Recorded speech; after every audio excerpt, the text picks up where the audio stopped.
Hello, Naked Parent Nation. Thank you for joining us today at the Naked Parent Podcast. My name's Chad Ratliff. I'm your host today, and this is the daily podcast focused on supporting parents raising special needs children of all abilities.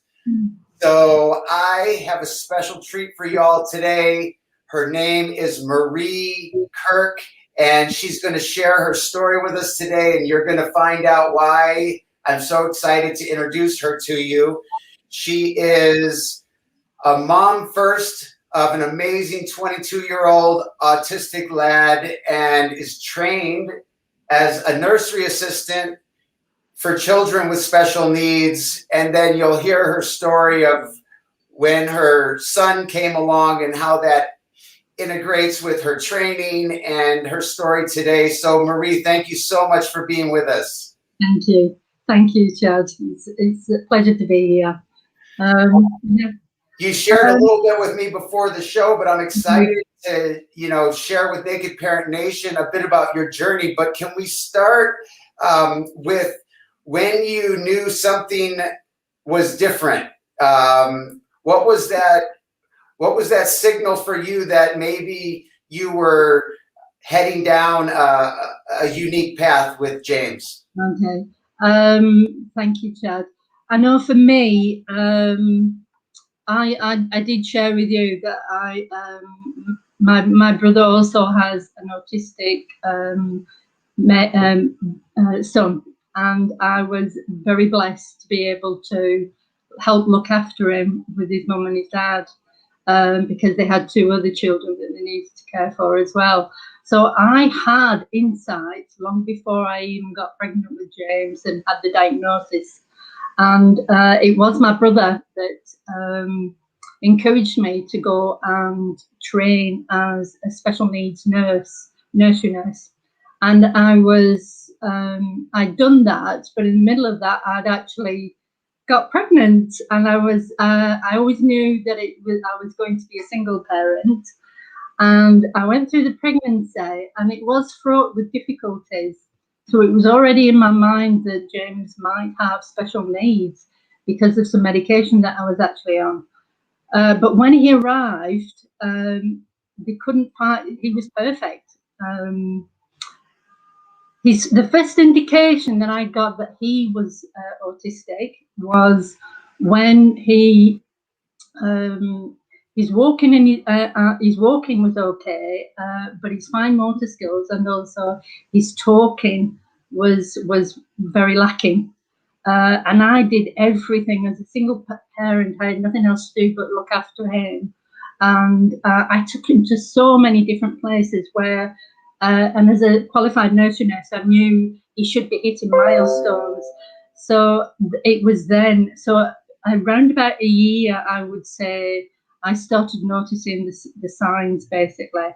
He also became, as soon as he could walk, he became obsessed with, wherever we went out, we walked it down to the bus stop, and he had to stop on every single car that he saw, and he had to touch it, and he'd make a little sound, and he'd look in the mirror of the car, and we could not go past any one of them without him touching the car. It was like a safety net for him. So that's when I started realizing that there might be something wrong. And also when he was 2, I wanted the nursery that I'd done some of my training in. I wanted him back in there because they were absolutely fantastic at their job.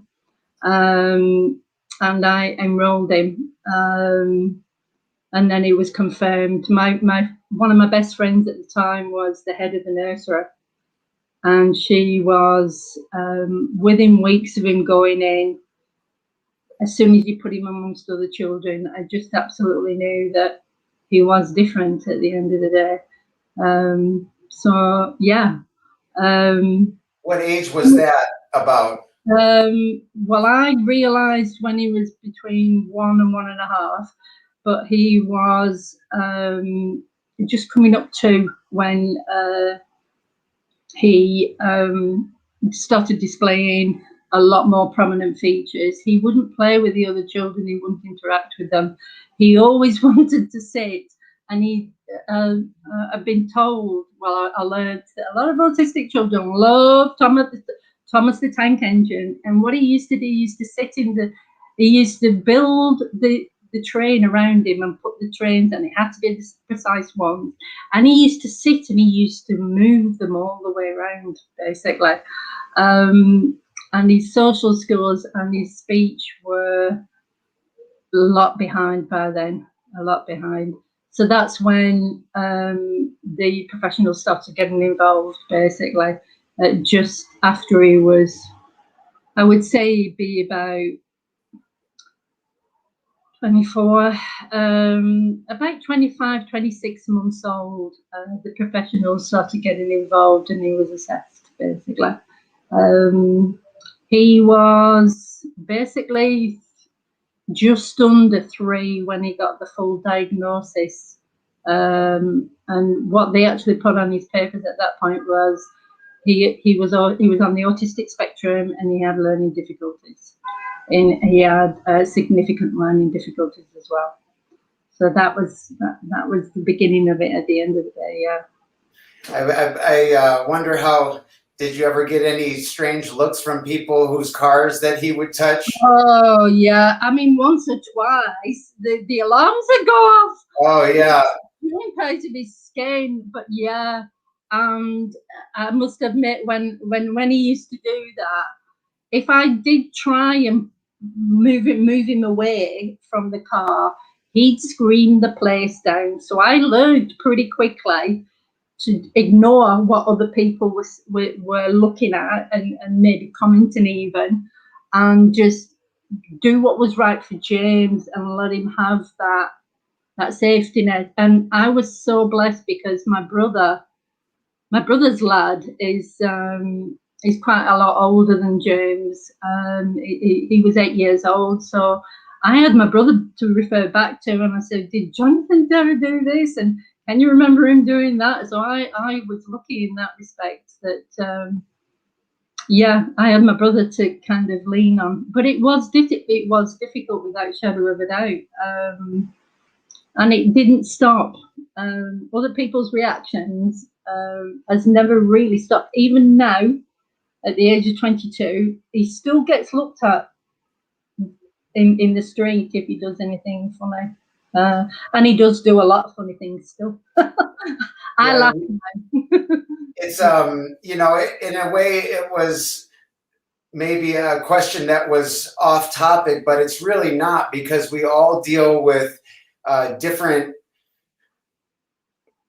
things that are, you know, maybe abnormal as to community or society standards. And it, you know, in the grocery store or touching cars or whatever it may be, we're all challenged in different ways to how are we to act? How are we to scold our child, or are we to apologize to this stranger, or, you know, how do we deal with embarrassment? So it's a very real scenario. That's why I brought it up.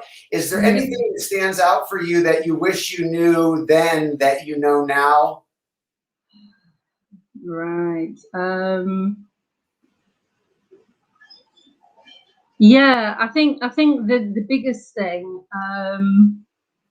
James's journey is, it started off him having the diagnosis of just the 2 disabilities, but in actual fact, James has been diagnosed with quite a lot of other things. Now, if I'd have known then that was ahead of me, maybe I could have been better prepared to look out for the signs and get help a lot quicker, because some of them, I mean, James has epilepsy, and it absolutely threw me into a tailspin the first time I ever saw him have a seizure. And that was bad, and that was born out of a very simple thing that he'd done for years. when James was little and he used to come into the living room, he loved to go up to the side of the telly and look at it on an angle. And I often wondered, and I thought, what's he doing? You know, it's like, what's he trying to do? But I would pull him away. And I remember I did ask the doctors and stuff about it, and they said, oh, he's just curious. And I thought, yeah, but what about? But that actually triggered his seizures. It was the brain activity that was going on in his head. And it was on one of those occasions when he was much older that actually triggered a very bad seizure. I was so lucky that at the time we were having some difficulties with James's behaviour, and a member of a learning disability team was trying to teach James how to what was private and what was personal, and he was doing sessions with him over that, and he was there, and he had, he'd witnessed many times people having seizures, and he knew what to do. I didn't. I just sat there with tears rolling down my face and my mouth wide up and saying, what's going on, and luckily for me, although the seizure seemed to be a long time, it actually wasn't. And Tom said to me, you need to monitor him, and he did ask questions then, and he wrote a report up about it. But it was a good 6 months before we actually got James on to be tested for it, and also to get medication for it, which he's still on now. When I'm talking, he's been on that now nearly 11 years, and he still can't come off it because he's in danger of having seizures at the end of the day. If I'd have known that at the beginning, I'd like to think that I would be better prepared, basically, because anybody that's got a child with any kind of difficulties, there is a cluster group of other difficulties that they might get later down the line. And that's worrying, because James is ticking all of the boxes and has been doing for the last 10 years, and it's a minefield when you're on your own, and they've got all these different things you have to think about at the end of the day. So, right. Yeah. So just to clarify, the first seizure that he had was when you were with some professionals in the room? Yeah. Okay. And did you you had no prior knowledge, or it just never came up. No. And I'd been on quite a few courses at that point, and nobody had ever said, yeah, epilepsy is linked actually with anybody that's got a learning difficulty and autism. But when you have both, you're much more likely to actually get seizures. Yeah. He was 11? He was 11? He was 11 years old when he got his first seizure, yeah. Wow. Wow. Yeah, yeah. That's great information to know, and things to, it's just one more, like you said, box that you weren't prepared for. And just to kind of put things in context for some of our listeners and for other parents, is there a moment that stands out as one of the worst moments on your journey? Oh, yes. If you don't mind sharing. No, not at all. I believe for me, it's important to be very honest about things. I could paint a very good picture of me being a really good mom and, doing everything for James, and, maybe having a few tears every now and again. That wasn't the case. Long before even James came along, I drank too much, and I was, I'd started to get to the point where I didn't want to drink anymore. And my idea of stopping was, I thought, well, if I meet somebody and have a baby with them, that'll cure me. I'll have something to live for. It actually didn't work out that way. James came along when I was 38, and I didn't find the man. I've never been married, and I've been a single parent all my life. And the alcohol abuse that I had and prescription meds that I was doing, I actually went into a very dark place at the time when James was from more or less from 2 years old when he was diagnosed right up until he was 8. I didn't give up alcohol for the first 8 years of my son's life, and he had to suffer through that. And the ultimate suffering that he did was that I was deemed not fit to look after him, and he actually got taken into care because of it. That point I will never forget, because I desperately wanted to give up and I didn't know how. And to me, taking James off me was the ultimate betrayal, and I did try and commit suicide at that point.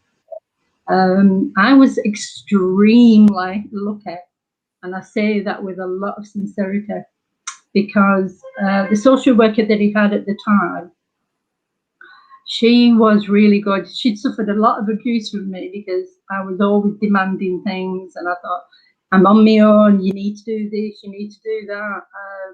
And she put up with me. But obviously they knew about my drinking, and they put it as a state. I've never heard very many people who actually lose their kids and get them back within the time frame that James was away from me. It was only 28 days, but it was the longest 28 days of my life. I couldn't believe the depths of pain that I went to because of it. So when he came back, I was really determined to give up. And with the help of James's social worker, because she believed in supporting the family rather than just the child, she got me into, 6 months later, she got me into a 12-step rehab. And from the day that I walked in, the week before I walked into the rehab, to this day, I haven't picked up another drink. And that is it's not been easy, but it's been the most wonderful, life-changing thing.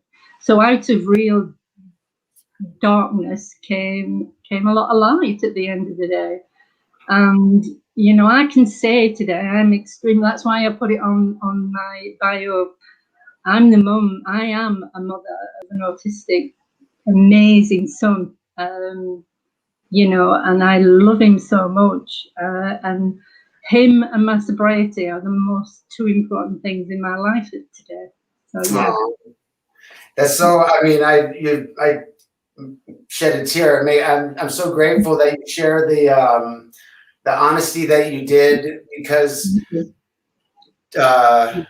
there's a lot of us parents that come into so much pain from raising special needs children that we need a solution or an escape or something to ease the pain. And it's not something that we talk about enough, but it is something that's very prevalent in parents in general, because parenting is hard in general, but also parenting special needs children. So I commend you for your courage to share that. And it means a lot to hear that. So thank you. How about an aha moment? Were there any aha moments along the way that you have to share? A couple of about 2.5 years into my sobriety, I was doing well, and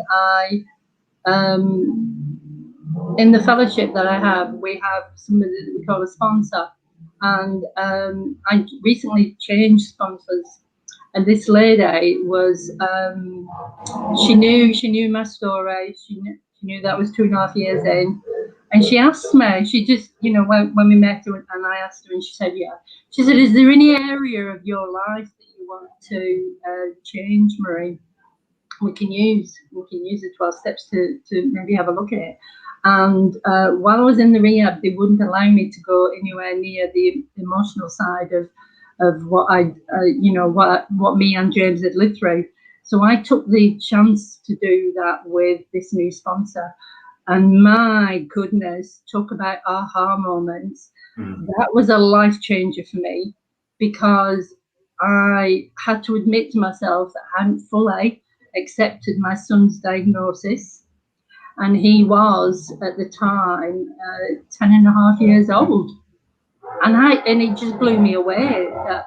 I didn't, I didn't really understand what it was about. And I wanted to understand, because it's about changing. And the one thing I did know is that when you have autism, you've got to do it. The set ways that you have to do something, you cannot change that. So it was not up to James to change his ways of doing things. It had to come from me.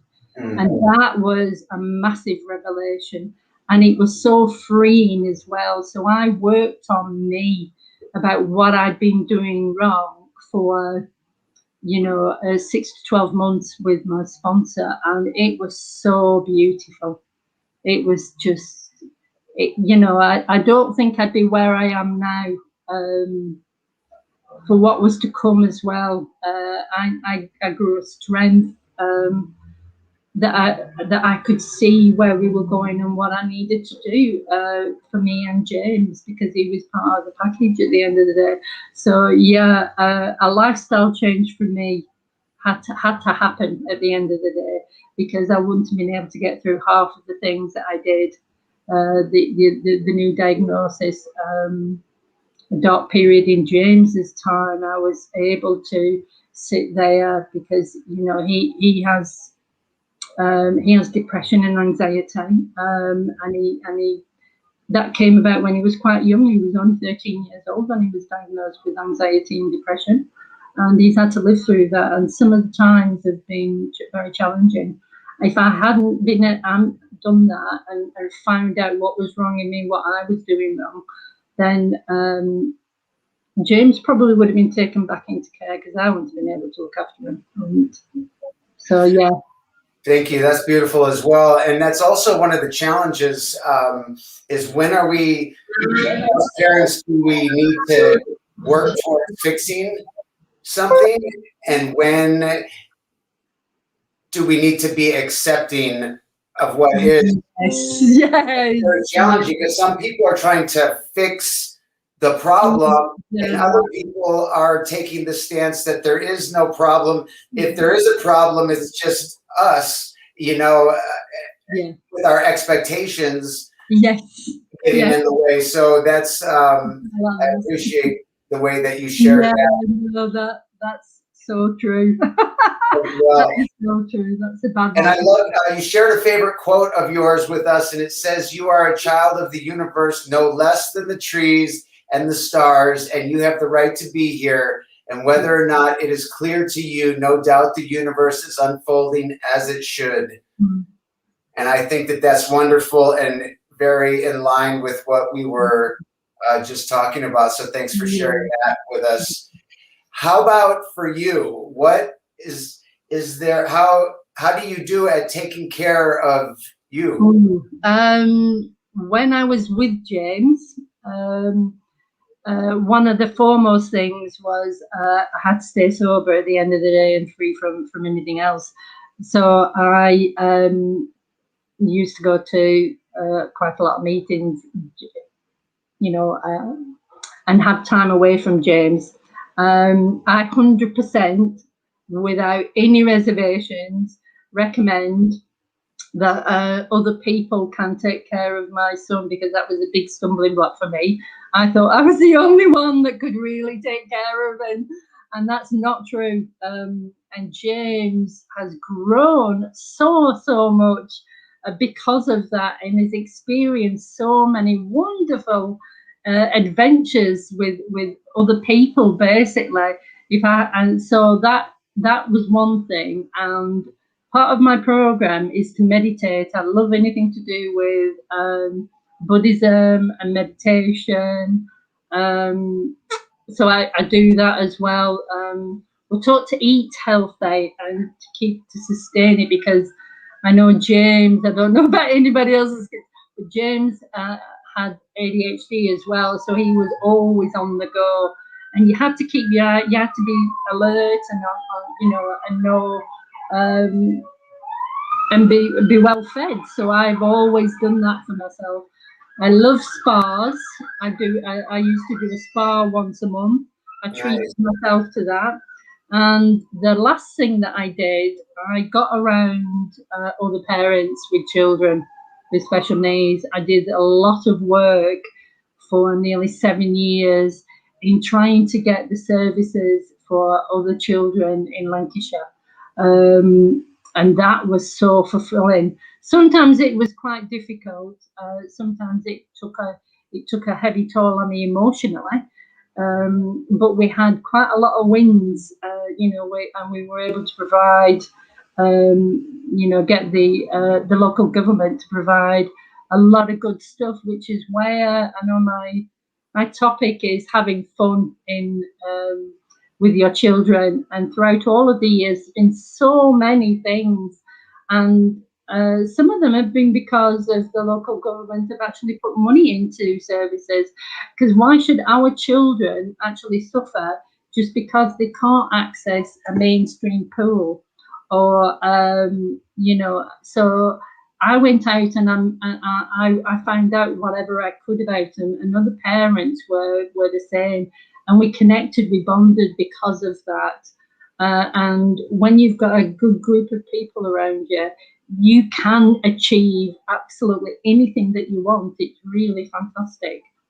James has been on, he used to go skiing one week in a nearby town that we had a dry slope. And then the other week he'd go out orienteering and, out in the wild, in the bush, and do lots of swinging through trees and going down potholes. He's been up in helicopters. One of the first things I did when I got sober was I'd promised him that we could go up in a helicopter, and we did that. And I've got amazing memories of all of that. What else has he done? He's done so many things, so many things. The best, I can't miss out, because he's told me, he says, "Mum, you better put this one in." Last year, obviously, the pandemic happened. But it was James's 21st last year. Now, when James was 13, he started really getting into goth and alternative lifestyles, and he used to dress and listen, and the music was very important to him. So it took me a while to get my head around it, but for his 21st birthday, instead of throwing a big party, I thought, what does he want? What would he really love? And he's always loved a band called Slipknot, and I think they are an American band, actually. Yeah. And I bought him VIP tickets and a caravan with him to see his favourite band just before lockdown. It was just fantastic. We did have to cancel one of the 21st prezzies because we were in lockdown then. But on his birthday, I planned to take him to a place in Yorkshire, which is where I live in England. Whitby is the goth centre of the world, and I mean that. There's people from America who come over on certain weekends, and I took James down to do that when he was 19. I thought he was ready for it. It was like me when I walked into recovery. He stood there and he was just so enamored with it. It was like he'd walked into his own world. We stayed overnight. We went to see the bands. He just loved it. He went up talking to people that he'd never met, but they were getting on because they all had the same thing in common. And that was such a beautiful moment. So for his 21st, I wanted to do it for the full weekend. But this October we are doing, and we're doing something even better, because my other two nephews, my brother has 3 boys, and my other 2 nephews and one of their girlfriends, we're all going to Whitby. We're all going to stay in a beautiful cottage in the centre of Whitby. We can soak in the sights. The lads can and Kim can go out to take him out to the bars at night because he's old enough to drink as long as it's only one or two.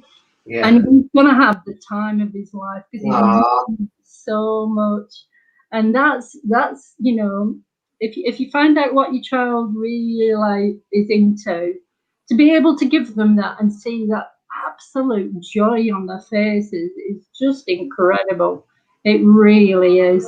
I still don't like the music that he listens to, so Yeah. I'm going out and that, but I will be going out and going around Whitby. It's where Dracula wrote, Bram Stoker wrote Dracula, and there's bazaars with all goth paraphernalia, and it's wonderful. And everybody there is from the alternative community, and they all accept one another. That is their mantra. They're all different, but they are all the same as well. And it's just, and to see James being a part of that was the best moment of my life. Really was. So I'm looking forward to that. You sound like such a wonderful mom. He's lucky to have you. Yeah. Today, yeah. Today. We usually, towards the end of the show, I like to do what we call lightning round, which is like a 1-word to 1-sentence answer. Okay. Are you up for it? Yes, 100%. Okay. I promise I'll try and keep it to 1 word. Well, just the best you can. What is the best advice you have received? I thought about this earlier. The best advice: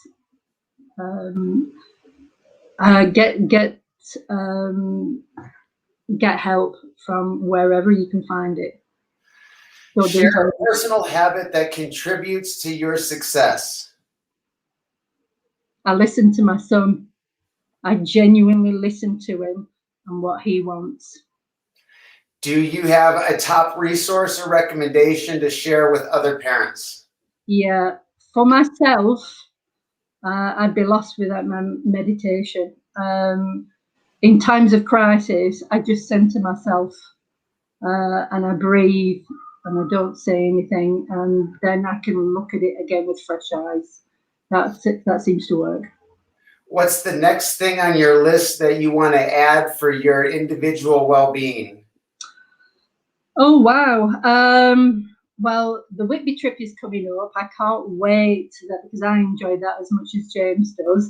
But for myself, I love anything to do with the arts. And while lockdown has technically been lifted, it's still a bit like that. So I am waiting to see whether or not I can go down to the Globe in London. I do things that I tick off my bucket list, and that's one of the things that I want to do, and that's my well-being. I've got to have something for myself, basically, and that's it at the moment. Yeah. Nice. And what's one thing you think would improve your life if you did it or had it? Improve my life. Oh yes, I tried learning how to drive in sobriety, and I didn't manage it. And I live in one area of Great Britain. James lives in another, and it's a big difficulty trying to get together. I don't see him every week now, unfortunately. So driving probably would be the best thing. Maybe I will do, maybe I won't. I don't know. I don't know, but yeah. I like And Marie, this has been an inspiring conversation for me. I've really, really, really enjoyed it, and I know that it means a lot to Naked Parent Nation as well. Is there any guidance that you'd like to share with other parents out there as we close the show? Yeah, well, the way I've been able to, when you sent your invitation out, I believe was because I contribute every now and again on an autism website, And that is what I would 100%, no holds barred, I would recommend to anybody, because even though we might be all over the world, you know, when I read some of the stories from there, my heart goes out to all the parents, and you know, and it's led to this, and this is awesome for me. It really is, to be able to, you know, to show that there is light at the end of the tunnel. You know, no matter what happens in life, you know, you can get through it, and not being on your own is a massive thing, because in the real crucial times, I've had people that have given me good advice and been there and supported me massively. So yeah, just stick together, and you're stronger, without shadow of a doubt. Yeah. Marie, well, you'll always be part of our family here, and I'm so grateful for that. And I hope you stay in touch with the show, and we can continue sharing our journeys and progress. And it is progress, not perfection. And Yes. I want to thank you again for being with us today, and wish you all the best. Thank you so much for asking me. Yeah, it means the world to me. Thank you. Okay. Have a wonderful day. Thank you. Bye. Bye. Thank you.